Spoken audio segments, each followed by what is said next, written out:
We are now happy to be joined by NJIT men's lacrosse player Owen Corry. Owen, thank you so much for coming on with us today, man. All right, thanks for having me, guys. Appreciate it. Absolutely. So let's get right into the interview. So, going back to the beginning, tell me a little bit originally about what drove you to the sport. I know you started playing lacrosse at a young age. Tell me how you ended up falling in love with it. Yeah, so my dad grew up in Long Island, which people know is like a hot spot for lacrosse. It's like a hotbed. So he actually started kind of later. So he started when he was a junior in high school, and then uh, grew up, had kids, obviously, and then so I started playing. He got me into when I was in third grade. We started doing clinics. At first, I didn't really like it. I didn't like putting on the helmet, putting on the equipment. I thought it was like a pain to get all the equipment on, take off the helmet and all that. I just wanted to play soccer, which was just run around, you kick a ball and everything, easy.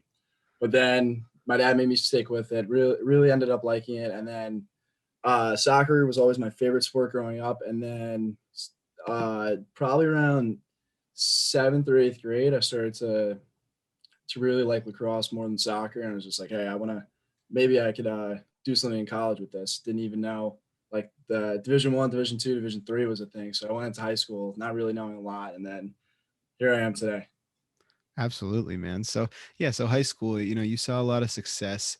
You got to play in a few state championship games, and then I guess NJIT, came around. What made you choose that school and that team? Tell me a little bit about that process and what went into that decision for you.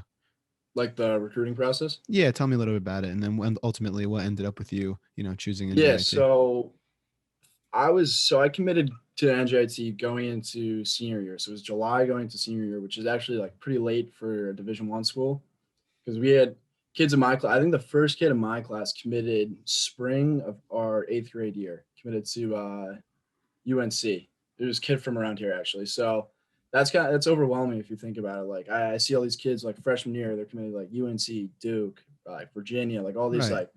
like the Power 5 schools of lacrosse are all committing, and still I haven't even been reached out yet by any school. So that process is a little overwhelming. So to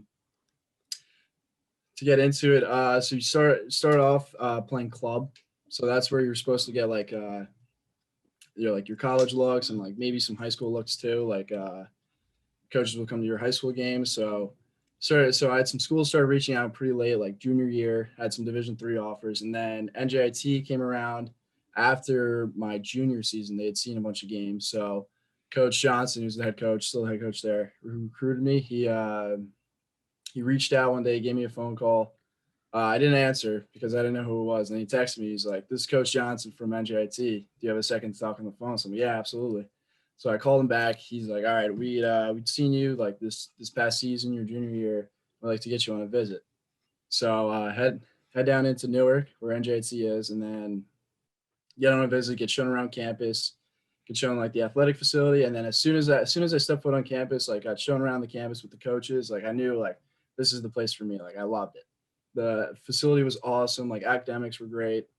Everything kind of just meshed into one for me. I really enjoyed Nice. it. So That's it awesome. only, it only took. They're like, all right, sit down with your parents, think about it. I told my parents and cried. I'm like, I'm probably gonna go here. They're like, all right, just sit on it for a week, just so you're not like, don't seem like super anxious about it or anything. Just if you have any Yeah. last thoughts. And I was a week later. Called my coach and said I'd like to take you up on your offer for the spot on the team. That's awesome. It has to be a good feeling, when you're there, you're just like, you get to get that feeling because not everybody gets that feeling where it's just like, this is it, this is where I want to be. A lot of people end up, are like, I'm not sure, but I'm going to take a chance here. It's good that you had that feeling. And going back to what you said before about how, I was talking with another guy. It's like how these kids are committing so early. I never really thought about that. Probably puts a little bit of pressure on you and a lot of other players to kind of like, even though you don't have to, but it's like, oh, well, am I doing something wrong? Is there something I need to be getting myself more involved with? It's interesting because like, you know, as an athlete in high school, you can't help sometimes but to compare yourself to other people because that's your competition. That's who you're being compared to by the coaches and the recruiters. So it's a very interesting process, and I definitely see how that can be like probably stressful and everything. But like, hey, it ended up working out for you really well, and like you're happy. You know what I mean? Yeah, no, I consider myself pretty lucky because you see like So typically a recruiting class for lacrosse would be like 12 to 15 guys. So you see like, all right, you're going into your sophomore year of high school, which is still relatively young in terms of like committing to like knowing where you want to go to school, right? So Right. you're a sophomore and you see like these schools, there's no spots open for recruiting. So they're done with recruiting. They're already recruiting the class like below you before you even committed to a school yet, which is kind of intimidating, but you just gotta, head down, keep grinding, just find that school that works for you. Totally, totally. So, talking a little bit about your time so far at NJIT. Obviously, your freshman year, COVID happened, and you didn't get to play any games, correct? Sure. We got 7 games in, which was like a Okay, little less than half a season. So okay. yeah, And then did you had a season last year as well, right? yeah, a limited season. So we played 11 games. Okay, so last year you were selected to the America East All Rookie Team, which is your conference, the America East, and obviously with COVID, you get your extra year of eligibility, so you were considered on the rookie team. Tell me about your season and what it was like to be honored with being on the All Rookie Team. Just tell me, it's definitely a great accomplishment for you that you should really be proud of. Tell me a little bit about that. Yeah, I'd say I'm pretty proud. It's definitely cool to be like recognized with all those guys on like the other teams that you go up against and see like, oh, this guy's pretty good, and then you see like yourself on the same list as them, which is pretty cool. But so the season it's tough. Really, what was tough was the fall before the season because you're practicing. You have all these COVID regulations, and you don't even have a season. You don't have like a game to look forward to at the end of the week. So you practice 5 days a week in the fall, and then Saturday, Sunday you have off. But you still have to follow these regulations. You have to wear mask. I have to wear a mask like while I'm playing, which no one is used to. Like, granted, everybody's going through these times together, and but Yeah. it was just like it was weird to wear a mask on the field for a while. Didn't have access to the locker room for a bit, so we had to like lug our practice to and from like where I live to practice, and then go home. Usually we were allowed to like shower, like get clean in the locker room because we have showers there, but we had to go home, shower, do all this stuff. So that was tough. And then during the season, it was better because they started to figure out like COVID regulations, got like everything down to a science. So we were allowed to use the locker room for a little bit. And traveling was weird because we had a travel roster. So not everybody on the team would travel. So there only a certain amount of guys could be on the bus and all that. And but overall, I'd say it was a good experience. Good to have like an actual season, actual like start and end to a season because last year we were cut short. Right. Didn't know it was our last game until a week after. Yeah, which is crazy. So in terms of your performance on the field, to, obviously, as I just said, all rookie team. Tell me about, what you thought of your performance, what you thought you did well last year, and a little bit about how you've developed your game. Yeah. So let's see where to start. I was happy with my performance. I mean, I look back now and I think I could do better. Like I look back at film and stuff, I'd see like stuff that I can improve on and all that. So of course I'm always looking to get better. Always something wrong with your game you could fix. So I'm always looking to improve. But I was happy with just how like our whole team came together and was like kind of resilient together. We're first year in a conference, which is cool. So it's I was proud of not only myself but my team. Like we're playing in a really good conference. So 7 out of the 11 teams we played this year were ranked. Hmm. So I guess if I had to say something that I'm most proud of myself for, it'd be like going up against these guys and scoring some goals and who are just like they're nationally ranked, like out of all the schools in Division One. So Yeah. pretty proud. Kind of kept my own.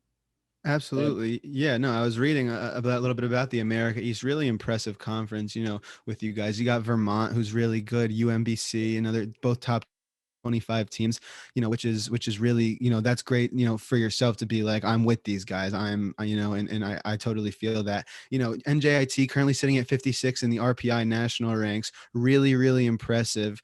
Tell me about, what it took for you guys to get there since you've joined the group and, what you have to do this year to, keep growing, build on that and, keep shooting your way up those rankings. yeah, so it really all just starts with the mentality. You take every practice as a day to get better. Every practice is like one day you could get better like towards that game because once you're in the game, it's not it's kind of cliche to say, but you practice how you play, or you play how you Yeah. practice, right? So you're not going to get better in a game. You have to rely on what you've done in practice to like how you perform in the game. So that's one thing. And yeah, Just looking to, build on it, right? Just looking yeah, to build just on that build this year. build build every day. Absolutely. So, in terms of personal goals, when you go into a season, previously, did you set any goals for yourself? You have any goals for yourself coming up this year? What are you looking to do?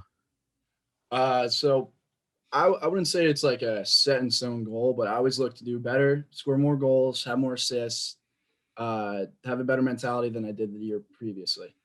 Yeah. So I'd say that would be a goal. Just be better than last year, because you have no excuse to do worse. You have more experience and all this. Like you know what has to be done. I'd say so. Last year was, I guess, my first full year at like first full season, right? So I was still like iffy on things. Like I didn't know.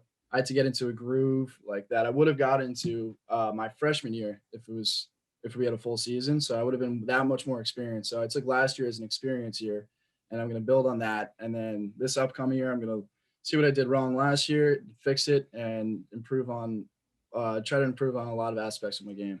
No doubt. So, as I mentioned a little bit earlier with the COVID and everything, as you're saying, the shortened season, you technically you do have an extra year of eligibility. Do you think maybe down the road that's something you'd ever think about exploring? Yeah, no, I definitely want to take advantage of it. To play Yeah. lacrosse for another year, and then get maybe like an MBA or some kind of master's degree down Right, the because we've road. already seen a lot of the kids who were seniors last year, all across college athletics come back for that extra year to get another degree, and it's definitely something that I think a lot of college kids can use to their advantage in terms of getting get one last go in a full season with the boys and the women that they're playing with, and then also just kind of like take advantage of the academic aspect. Yeah, exactly. It's one thing that you miss that is like being around the guys all the time. Like even in the summer, you miss it. Like you miss like seeing your friends every day. Your friends are the guys on the team, so you miss like the camaraderie of being together all the time. And I think that's like a case for all these guys who like continue to come back, take their fifth years. Like they don't want to leave their teammates. You know? Yeah. Yeah, absolutely. So, I've talked about it a bit with some of the other lacrosse guys I've had on the show. Lacrosse is not the most mainstream sport out there. You turn on ESPN, sometimes you'll see college lacrosse on there, but in terms of the professional league, it's not, doesn't have the most attention on it and flies under the radar, but it is a great sport. Tell me, a little bit of why you might think that is and why it deserves, that mainstream attention. Yeah. Well, lacrosse is it's said to be like the fastest game on 2 feet.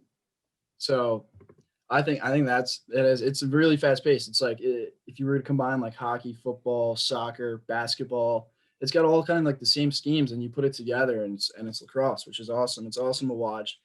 I just think it needs some more recognition for people to start watching it. So people have to learn about it in order to understand it. It's like one of those things like you put someone from Europe who all they do is grow up watching soccer, and then you put them in an American football game. They have no idea what's going on, which I think is it's kind of the case for people watching lacrosse. They see like they can barely follow the ball on TV. They lose track of things. They're like, who has the ball? Like, what's going on? Like, how do you score? So I think if people just learned about lacrosse, if it was just like in the mainstream, people were like, it's got like enough exposure, people would understand it. It's not too hard to understand. Right. So I think if that happened, lacrosse could blow up. And they say lacrosse is like the fastest growing sport. So more people are starting to play, and it's starting to get some recognition, which is awesome. Definitely. In terms of like the pro league, the PLL, I believe it is, Yeah. a lot of these guys who are playing the PLL, there is money in it, but it's not like a lot of these guys work second jobs as well, which is crazy. What do you like?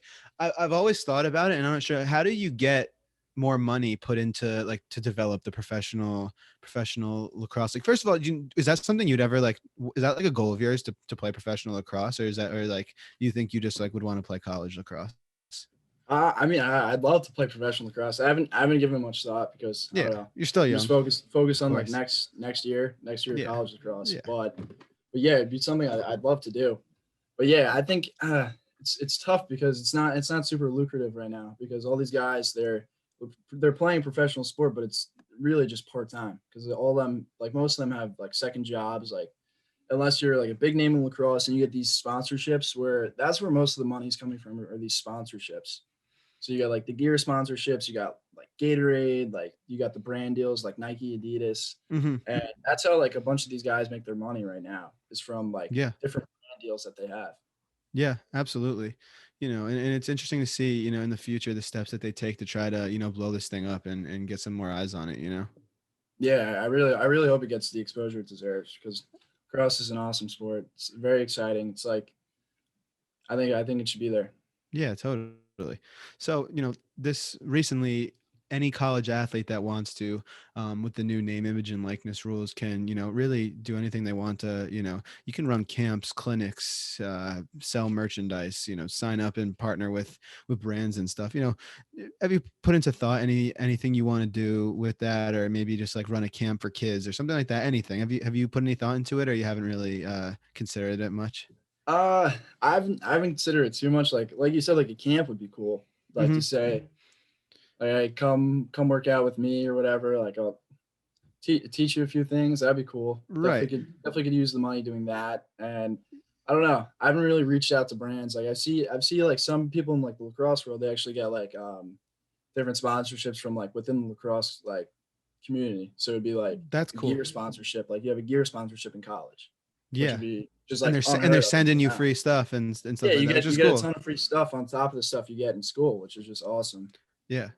So I don't know. I've been thinking about reaching out. Definitely should. Definitely Yeah. like what's the worst that could happen? They say no, right? So Yeah, exactly. Put yourself out there. That would be but cool. no, I I, I think it's awesome that college athletes get to do this now. hell yeah. Hell yeah. Definitely They well should deserved, right? 100%. Yeah, Yeah. no, because I was thinking, like, especially, in with the youth, lacrosse is pretty big these days. So I feel like in like hometowns and stuff like that, like running lacrosse camps and like athletes, college athletes coming home, like even like D3, D2, D1, anybody that you could just like put out a flyer on Facebook and like maybe kids will sign up. Like I feel like that would be cool. Yeah, because as a kid, you always have that like one guy you look up to, and like whatever sport you play, like I'm sure you did too. You always look up to that one guy. You like 100%. look him up on YouTube, like look him up, like see what he does, and like try to mimic that. So if you could be that guy and like kind of make some money off of it, why not? Exactly. That's yeah, no doubt. You get it. We like to ask everybody that comes on our show some advice for a younger player who wants to be in the spot that you are. So in your case, it'd be, a middle school, let's say like a middle school, high school kid who wants to go D1 and play lacrosse. What's something you wish that somebody told you back when you were younger about Division 1 sports and chasing, that goal? I wish someone told me just to reach out. You have to put your name out there. You have to be like really active. So like just constantly like for like send coaches emails like once a week. Like just get your name out there so they're forced to take a look at you, forced to look you up. And then hey, like some coaches will they see they haven't been able to see you in person, so they don't necessarily know like how your game is like in person because like you send them a highlight tape and the highlight tape is obviously it's just your good plays. So they don't know how you react after a bad play, which is a big thing. So if you're just reach out, maybe they'll take chances on guys who just constantly reach out. Like, all right, let's get this guy to stop bugging me. Like, I'll take a chance. Like, how about you come for a visit or whatever? I So like it's that just answer. I yeah, like that answer a lot because a lot of people that we ask have actually we've never gotten that answer before. So I yeah, think that's awesome because a lot of people say similar things. So I think that that's a good one because and that doesn't even just go for sports. Just like to say like even in like life, just like putting nothing bad can come from putting yourself out. Like if you're going for a job, if you're going yeah, for anything, you know what I mean? Like putting yeah. yourself I out mean, there is yeah, the that way. So I like that. obviously, yeah, obviously, like you have to put the hard work in. Like, Of course. it's like that's like a given, right? Like you have to put the hard work in if you want to play Division 1 sport. You want to like get a high paying job, so you want to like get good grades, get like do your work on the field, and then you want to like berate the coaches with emails, berate your employer like future employer with emails. Just put your name out there, so they're forced to Right. like see your name, like who is this guy, you know? Exactly. Make them interested, right? Yeah, pique their interest. Absolutely. Like why is he reaching out to me so much? He must really want to come here. Yeah, yeah, no doubt. Oh, and listen, this was a lot of fun. It's been a pleasure having you on the podcast. Really enjoyed getting to sit down with you and catch up. Thanks so much for coming on, man. Yeah, absolutely. Thank you guys for having me. Appreciate it. Of course, man. All right, good to see you. Take care. All right, guys. Thanks. Hey guys, thanks for watching. Be sure to check out the rest of our channel and subscribe. Make sure to follow our Instagram and maybe consider subscribing on Patreon for our bonus content. You can only find it there. I promise it will be well worth it. Thanks.